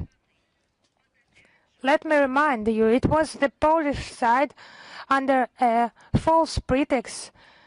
In favor of their current political situation, they closed the Russian Consulate General in Poznan, in Krakow, and it was our response measure. And we closed Polish Consulate General in St. Petersburg and Kaliningrad. The Polish side, without thinking much about the consequences, just threw the rake in front of itself, is stepping on it itself, and it's just taking measures against its own citizens. So if that's all for you, is Helsingin Sanomat with us? It's a Finnish newspaper. Yes, hello.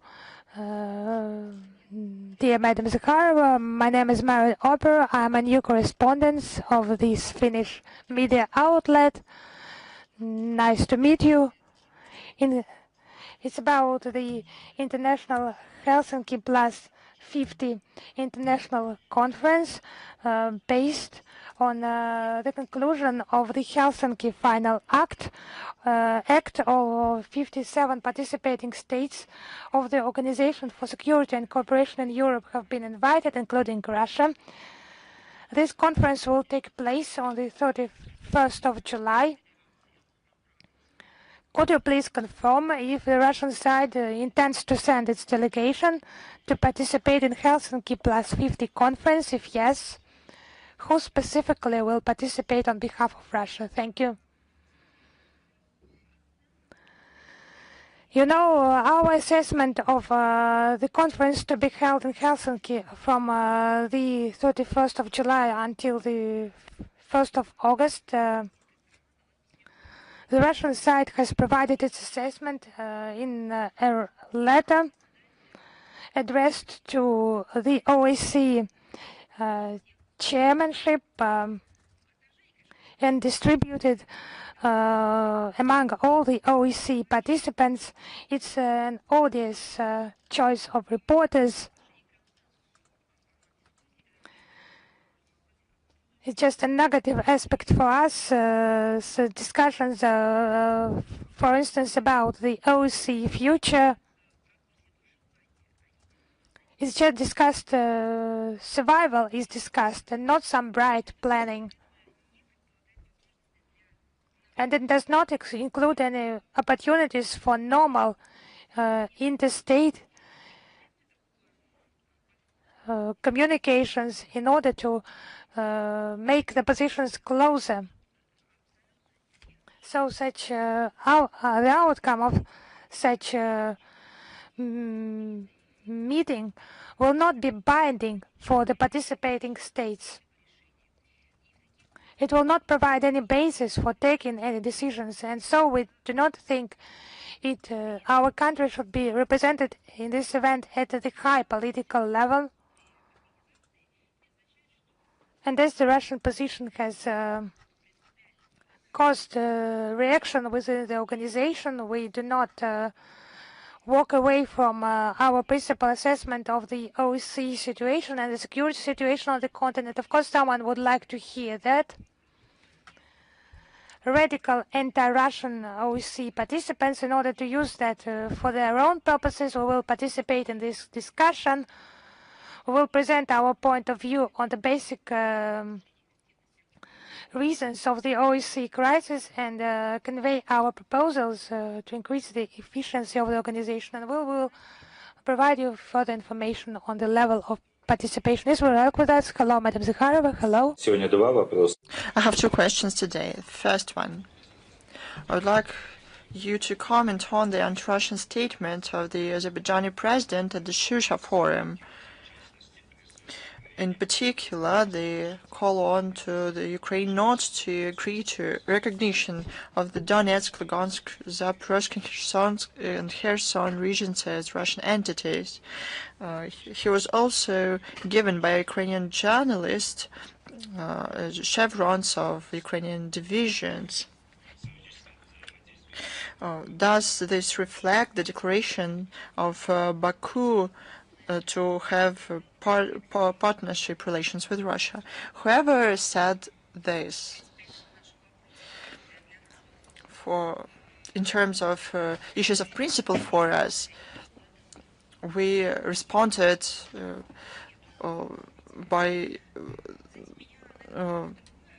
the administration of the president, but besides many other things, I was surprised and shocked at this forum is the presence of the criminal, according to the Russia's criminal code.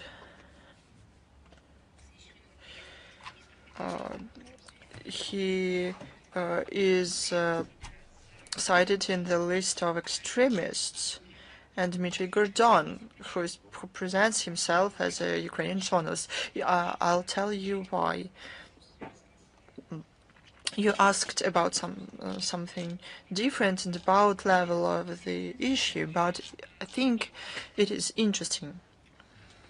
Take note that the appearance of this extremist, Dmitry Gordon, is always as a black mark for those who harbor hopes for the West. Do you remember a 3-hour interview of Dmitry Gordon in Minsk? It was used by and hyped up by those who wanted to support anti-constitutional, anti-government coup d'etat. It was played out. And now this extremist was there for a reason. I fully agree with those who see the hand of the West in this, of the case stability in our countries. Indeed, it is a powerful and a vivid signal Question 2. It's about the president of Azerbaijan as well. He wants to bring those involved in the tragedy with the plane to justice. But I would like to say the same. You already asked this question. I already responded to it. I have the same answer for you. So you have no information. No one is brought to justice in Azerbaijan for the killing of Russian soldiers. If I have information, I will share this. Thank you. Is Radio Saga with us? Good afternoon. Good afternoon, Madam Zakharova. Good afternoon, colleagues. We'll be happy to see you in Finland. We're here from Iceland. I would like to ask you about the Russia-Azerbaijan relations. Given the recent developments, the arrest of Russian citizens, the warm welcome of Al-Jilani in Baku, open support to Ukraine,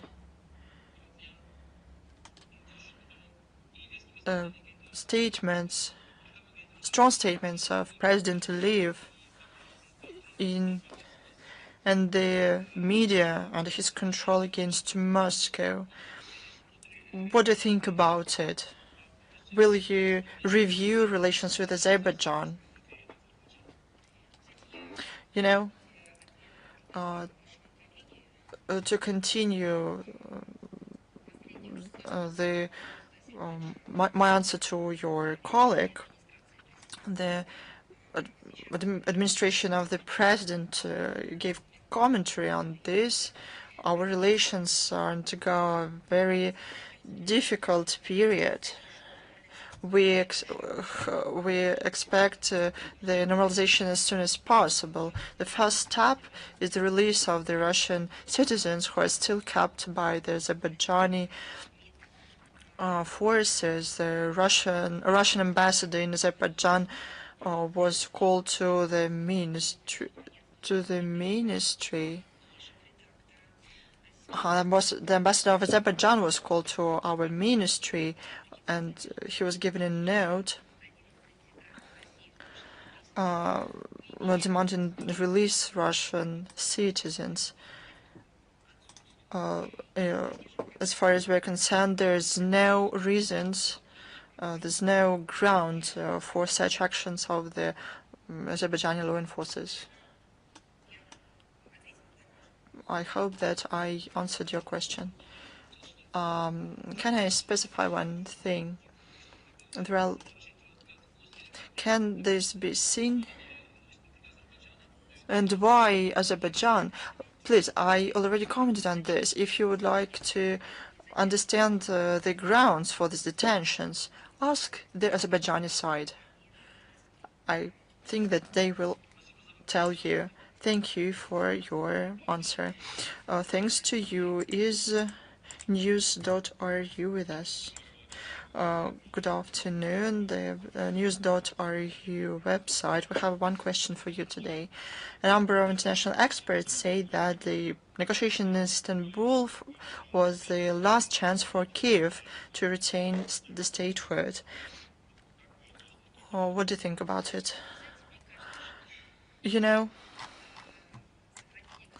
the retaining the statehood depends not on the round of consultations or negotiations, but on the realistic view of what is going on the building a sovereign and independent state for the interests of the people who live in the country, not missionaries who are sent there, not those who receive grants and pursue policy that is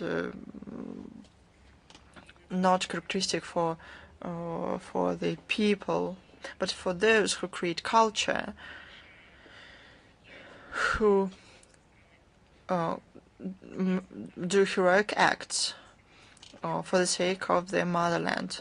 It is their opinion that should be taken into account during the political decision-making.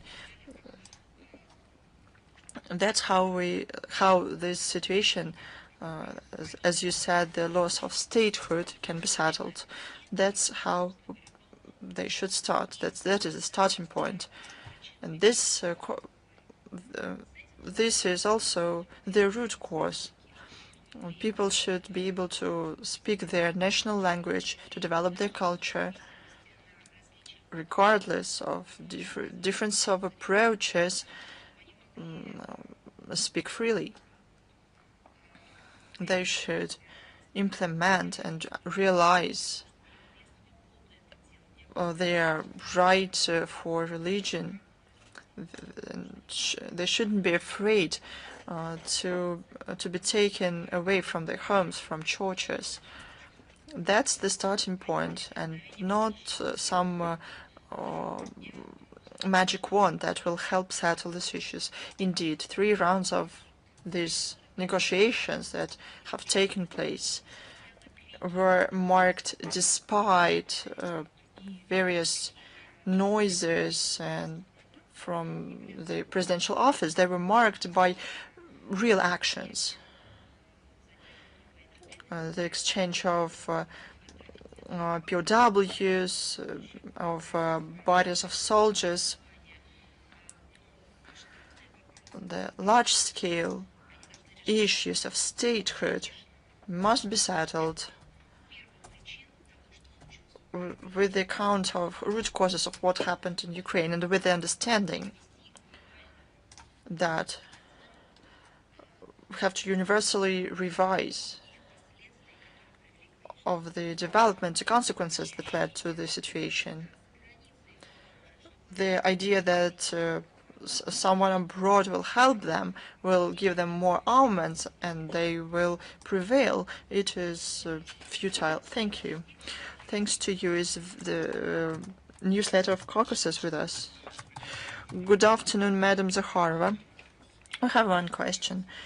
What does Russia think about Baku's proposal to rebuild and expand railway between Tabriz, Nakhichevan, Megri, Baku band, that is to become an additional branch of north-south from Russia to Iran? We touched upon this issue. We talked about the blocking of communications in South Caucasus, the routes that you mentioned.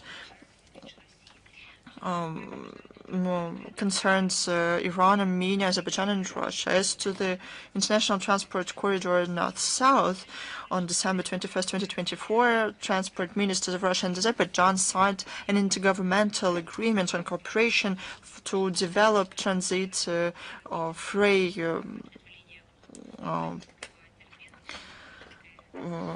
routes. On this corridor. Russia is interested in continuing cooperation with Azerbaijan and Iran in this regard. Is Author E with us? Good afternoon, Madam Zakharova. Ruslan Pankratov, Author E. We talked about it a lot, and you paid a lot of attention to the marginalized willingness of the West to cancel the Russian culture, the Russian world. We can remember the cancellation of the participation of Valery Gergiev in the music festival in Italy. But there are other examples. For example, on the day before yesterday, on July 22nd, China opened a wonderful, in all senses, an exhibition of the Tretyakov Gallery, Ilya Repin. Can you tell about it in greater detail? What's the public response to this? I don't really get why you ask about it. It's not a question, it's a statement.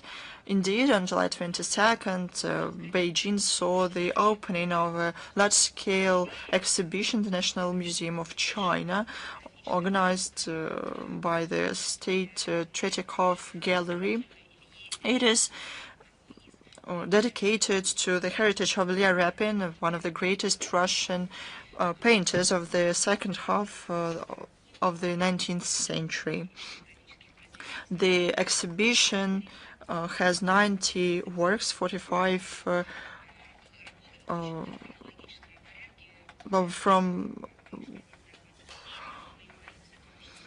well, all of them were provided by the gallery. I don't think I have to I have to tell you about his works. People know them very, very well. But thanks to the implementation of 2024-2025 intergovernmental project of the exchange years of culture between Russia and China, we see high dynamics of cultural exchanges. Sometimes people are inspired by the scale that they see at the state level. They start to implement their own projects, and this event is a key event within the exchange years and deepens the humanitarian and cultural contacts between our countries. The exhibition will be available until January 11th, 2026. Thank you. Thanks to you. Do you have any more questions? If there are no questions, then thank you. I wish you all the best. Goodbye. Спасибо. Спасибо большое. До свидания. Спасибо, до свидания. Goodbye.